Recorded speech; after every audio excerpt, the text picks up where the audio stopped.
Kajala bado anahitaji muda wa kutafakari, kwa sababu huyu dada umri wake umeenda sana. Umri wake umeenda sana, sasa hivi ni bibi.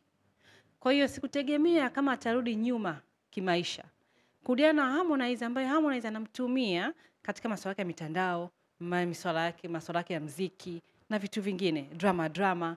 Lakini kama mtu aliweza kuvisha pete ya uchumba na kufikia kwenye ndoa, na leo tu kirahisi umerudi kwake bila kutafakari kwamba wewe umri unakwenda mbele, kuna maisha mengine na umeshapata mjukuu. Ina maana wewe ni mtu ambaye unatakiwa utafakari hata kufungua biashara, kuanza maisha mengine mapya, mjukuu, lakini unarudi katika maisha ya drama. Kweli? Hapana. Mimi sijaona kama amefanya jambo la maana. Maisha, mahusiano ya kati yake na Harmonize ni maisha ya drama. Yeah, ni full of drama. Wameachana mara ngapi? Alafu wanaenda narudiana. Kama angekuwa Harmonize anampenda kweli yule dada, maana yake angeenda kwao kumvalisha pete au kumtolea mahari au amuoe kabisa. Lakini kwa nini arudishe mahusiano katika birthday ya mtoto wa mwaka mmoja? Ile ni nini? Ni drama tu. Hamna cha maana. Juma Lokole anatuambia alishaenda nyumbani kwa yani Harmonize ameenda nyumbani kwa mama yake Kajala na kuomba sana msamaha. Ndio sababu ya kurudiana. Je, huyo mama yake alishatoa tamko kwamba huyo kaka alishaenda nyumbani kwao kujitambulisha?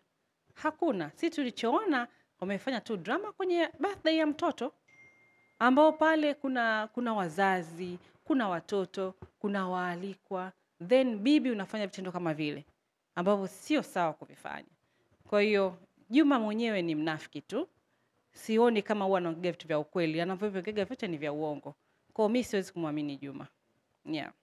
Vitu ambavyo vimefanyika kwenye ile sherehe ya mtoto ya juzi, hukupendezwa navyo kiasi kikubwa? Mimi sikupendezwa navyo kabisa, kama nikiwa kama binti, kama mdada, kama msichana, kama mama mtarajiwa pia sikupendezwa navyo, kwa sababu ni kitu si kizuri. Hawakutakiwa kufanya katika sehemu ile kwa wakati ule. Walitakiwa wafanye sehemu tofauti, basi wakutane wao wawili, watengeneze matukio yao huko. Lakini ile ilikuwa special moment ya mtoto ambayo imeandaliwa kwa gharama kubwa sana. Lakini automatic wakabadilisha theme ya birthday ikawa sehemu ya drama. Kwa hiyo mimi sikuona sehemu sahihi. Kwa upande wako ukiwa kama msanii, ni kweli kuna sanaa, lakini sanaa inapofikia kwenye style hiyo kwamba wanaume kufanya yale mambo ya kike zaidi kuliko uhalisia wa kiume, kwako ipo sawa? Kwa sababu wewe pia tunajua ni mwigizaji. Haipo sawa kabisa. Kwa sababu wewe kama msanii, kioo cha jamii, eti msanii unafikia hatua unaweka lens kwenye macho. Msanii unafikia hatua eti unaweka sijui unachonga kope, sijui unafanya nini. Kweli wewe inakuwaje unashindana na wanawake? Kuweka lensi hizo ni mapambo ya kike.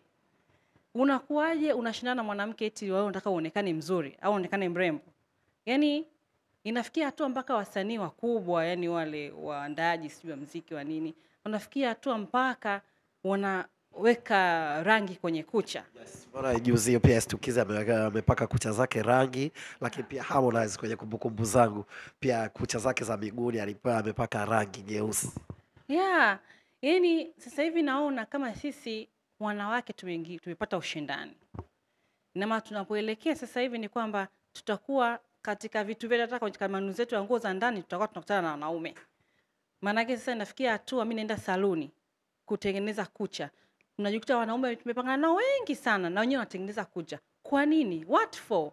Wewe ni mwanaume. Mfano leo ukichukua mwanaume mfano ametoka Mwanza, ukimwangalia yeye ndio mda sana mwanaume, huyu kweli ni mwanaume, yani hana kasoro. Lakini wanaume wengi wa Dar utakuta wamepaka rangi, tunakutana nao wenyewe wanafanywa sijui pedicure, wenyewe wanaweka lensi za macho, tena mpaka wasanii wakubwa. Ina maana hizo ni tabia za kike. Hizo sio tabia za kiume. Maana yake sasa hivi ninachoona wasanii wengi wameharibika. Naweza kusema kwamba wana tabia za kike. Kwa hiyo mimi sioni kama ni sawa. Natakiwa warudi katika uhalisia wao, sio kule wanakoelekea. Yeah. Imagine unakutana na producer mkubwa, tena producer East Africa nzima, namba 1. Alafu anapiga picha, ameweka vidole vyake vina rangi kwenye mikono. Halafu yeye ni role model wa vijana wengi sana ambao wanatamani siku moja nao wafikie ile level. Lakini producer wewe ndio uko vile, unaonyesha hali ile. Je, unategemea wale vijana nao watakuwaje? Watakuonaje? Au familia, wazazi wao wataona kwamba ile career je ina maana? Kama producer mwenyewe yuko vile. Maana yake yani kwa kweli nataka wajitafakari sana. Yani kuna namna tasnia nataka jitafakari. Kuna vitu havitakiwi kufikia hapo, vinavuka mipaka.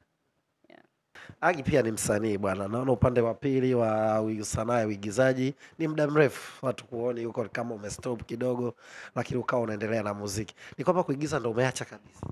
No, sijaacha, lakini unajua Tanzania bado kwenye kulipa kwenye masuala ya movie series bado sio kivile. Mimi bado sijaona yule mtu ambaye anaweza kunilipa hela nzuri mimi kuniingiza katika maigizo.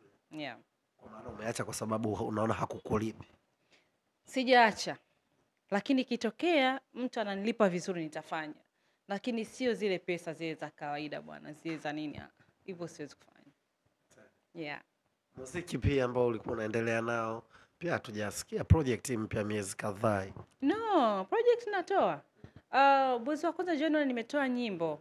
Nimetoa nyimbo ambayo ipo na inafanya vizuri, na soon natoa EP.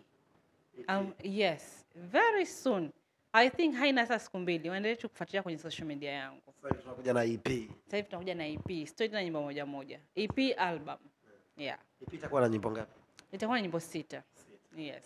Kuna wasanii pia umewashirikisha? Wapo, nimewashirikisha na ni wakubwa. Yes. Kuna msanii wa kike umo ndani umemshirikisha? No. Hapana. Kwa sababu gani? Ndio hamtaki watoto wa kike kushirikiana? No, unajua wasanii wa kike hatusapotiani sana kwa Tanzania. Kwa hiyo kumwambia mwenzangu tushirikiane, atakwambia kila siku mimi niko hapa, niko pale. Naona bora nifanye mwenyewe. Yeah. Agi, tumezungumza mengi sana bwana dadangu. Kwa hiyo umetuambia bwana EP tayari iko sawa kabisa, inasubiri tu kuja kwa wananchi. Yaani anytime soon EP yangu itatoka. Kwa wale mashabiki zangu wote ambao wanataka kusikiza muziki mzuri ambao nimeona kimya kwa muda mrefu, hapana, lakini nilikuwa naandalia nyimbo nzuri ambazo watazifurahia. Kwa anytime waendelee kufuatilia katika social media zangu, wasiaje kusubscribe kwenye YouTube channel ya Agi Baby. Kwa ajili kule kutaka matukio mengi, kuna videos nyingi sana zinakuja. Kila nyimbo ina video. Kwa hiyo waendelee kufuatilia, wasiache kustream katika digital platform zote kwa jina langu la Agi Baby. Hivi kuna chakula ambacho huwa watu wengi wanakila sana lakini wewe hujawahi kukielewa kabisa? Chakula? Ndio. Kipo. Chakula gani? Mfano kama pilau. Mimi sijawahi kuielewa. Naona watu wanakipenda lakini mimi sijawahi kuipenda. Yeah. Ugali unakula? Hapana, mimi sijala ugali na zaidi ya miaka 20 sasa. Zaidi ya miaka 20? Yes. Sijawahi kula ugali. Chakula ambacho ukipendi? Yaani sili kabisa. Yaani hata kuuona sipendi. Sitaki hata kuuona. Yaani kwanza hauna sura nzuri.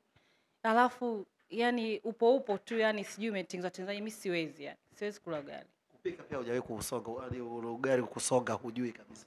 Sijawahi kusonga ugali, ila naonaga tu. Ila sijawahi kusonga. Karima Story Live. Bonyeza hapa kusubscribe na bonyeza hapa kwenye alama ya kengele ili usipitwe na video mpya kila inapowekwa.